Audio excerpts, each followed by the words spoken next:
श्रीरुद्राष्टकं नमामि शमीशान निर्वाणरूपं विभुं व्यापकं ब्रह्म वेदस्वरूपं निजं निर्गुणं निर्विकल्पं निरीहं चिदाकाशमाकाश वासं भजेऽहं निराकारमोङ्कार मूलं तुरीयं गिराज्ञानगोतीत मीशं गिरीशं करालं महाकाल कालं कृपालं गुणागार संसार पारं नतोऽहं तुषाराद्रिसङ्काश गौरं गम्भीरं मनोभूतकोटि प्रभाश्रीशरीरं स्फुरन्मौलिकल्लोलिनीचारुगङ्गा लसद्भालबाले दुकण्ठे भुजङ्गा चलत्कुण्डलं भ्रू सुनेत्रं विशालं प्रसन्नाननं नीलकण्ठं दयालं मृगाधीशचर्मां वरं मुण्डमालं प्रियं शङ्करं सर्वनाथं भजामि प्रचण्डं प्रकृष्टं प्रगल्भं परेशम् अखण्डम् अजं भानु कोटिप्रकाशं त्रयः शूलनिर्मूलनं शूलपाणिं भजेऽहं भवानी पतिं भावगम्यं कलातीतकल्याण कल्पान्तकारी सदा सज्जनानन्द दाता पुरारी चिदानन्द सन्दोह मोहापहारी प्रसीद प्रसीद प्रभो मन्मथारी न यावद् उमानाथ पादारविन्दं भजन्ति ह लोके परे वा नराणां न तावत् सुखं शान्ति संतापनाशं प्रसीद प्रभो सर्वभूताधिवासं न जानामि योगं जपं नैव पूजां न तोऽहं सदा सर्वदाशम्भुतुभ्यं जराजन्मदुःखौघ तातप्यमानं प्रभो पाहि आपन् नमामीश शम्भो प्रभो पाहि आपन् नमामीश शम्भो रुद्राष्टकमिदं प्रोक्तं विप्रेण हरतोषये ये पठन्ति नरा भक्त्या तेषां शम्भुः प्रसीदति नमामि शमीशान निर्वाणरूपं विभुं व्यापकं ब्रह्म वेदस्वरूपं निजं निर्गुणं निर्विकल्पं निरीहं चिदाकाशमाकाश वासं भजेऽहं निराकारमोङ्कार मूलं तुरीयं गिराज्ञानगोतीत मीशं गिरीशं करालं महाकाल कालं कृपालं गुणागार संसार पारं नतोऽहं तुषाराद्रिसङ्काश गौरं गम्भीरं मनोभूतकोटि प्रभाश्रीशरीरं स्फुरन्मौलिकल्लोलिनीचारुगङ्गा लसद्भालबाले दुकण्ठे भुजङ्गा चलत्कुण्डलं भ्रू सुनेत्रं विशालं प्रसन्नाननं नीलकण्ठं दयालं मृगाधीशचर्मां वरं मुण्डमालं प्रियं शङ्करं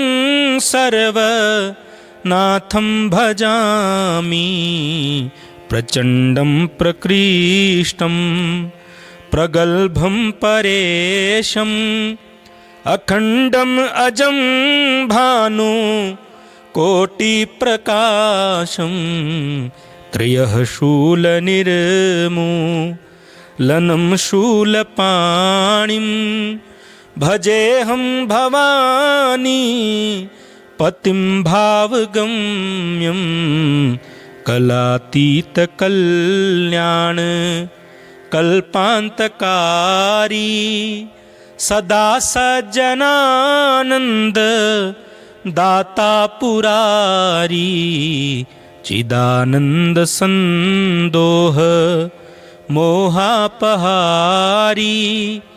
प्रसीद प्रसीद प्रभो मन्मथारी न यावद् उमानाथ पादारविन्दं भजन्ति ह लोके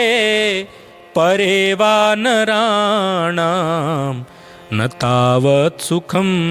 शान्ति सन्तापनाशं प्रसीद प्रभो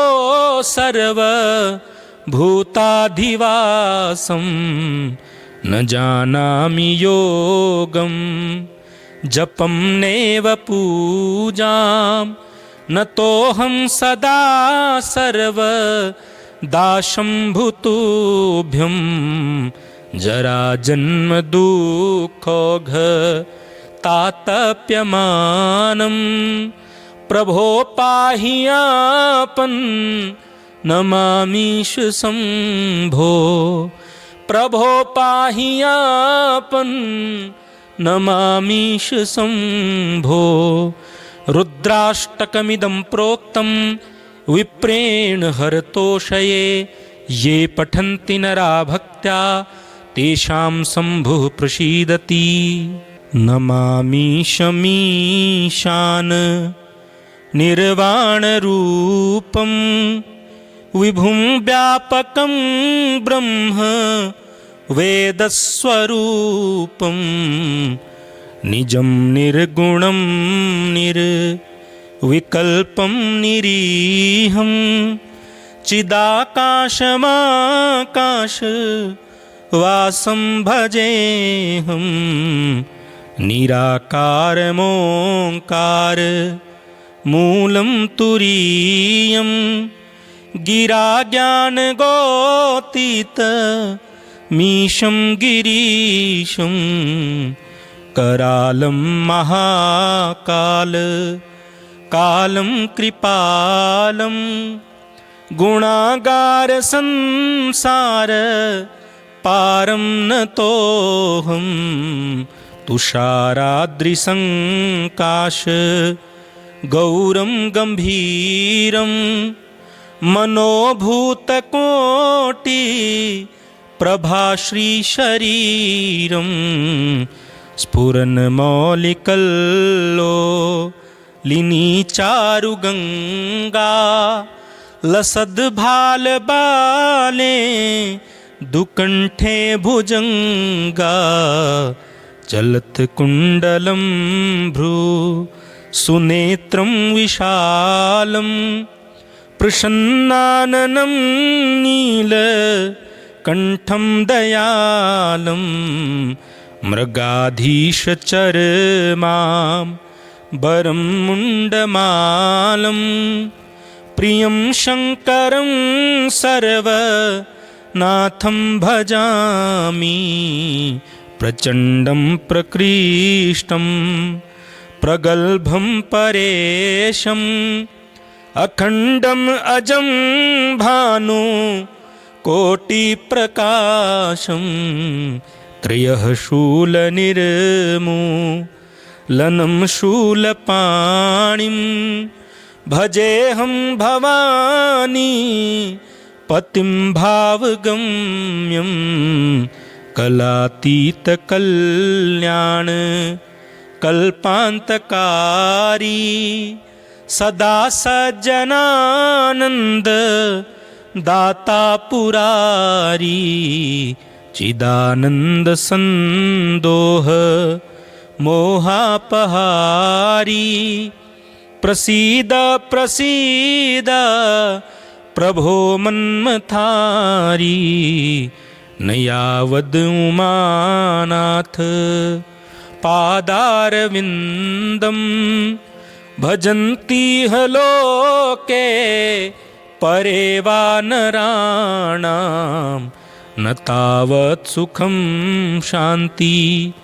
संतापनाशं प्रसीद प्रभो सर्वभूताधिवासं न जानामि योगं जपं नैव पूजां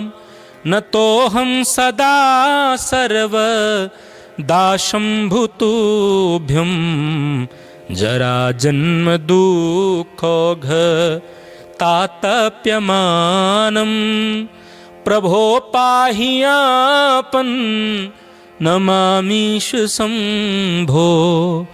प्रभो पाहि आपन्नमामीश शम्भो रुद्राष्टकमिदं प्रोक्तं विप्रेण हरतोषये ये पठन्ति नरा भक्त्या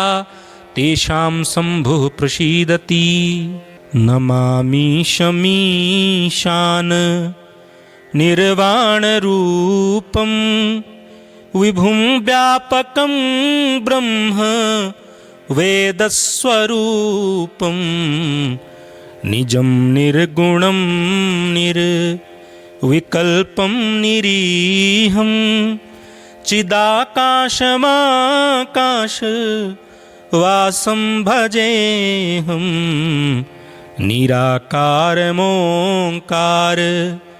मूलं तुरीयं गिराज्ञानगोतीतमीशं गिरीशं करालं महाकाल कालं कृपालं गुणागार संसार पारं नतोऽहं तुषाराद्रिसङ्काश गौरं गम्भीरं मनोभूतकोटि प्रभाश्रीशरीरं स्फुरन्मौलिकल्लोलिनी चारुगङ्गा लसद्भालबाले दुकण्ठे भुजङ्गा चलत्कुण्डलं भ्रू सुनेत्रं विशालं प्रसन्नाननं नीलकण्ठं दयालं मृगाधीशचर्मां वरं मुण्डमालं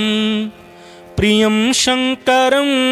सर्वनाथं भजामि प्रचण्डं प्रकृष्टं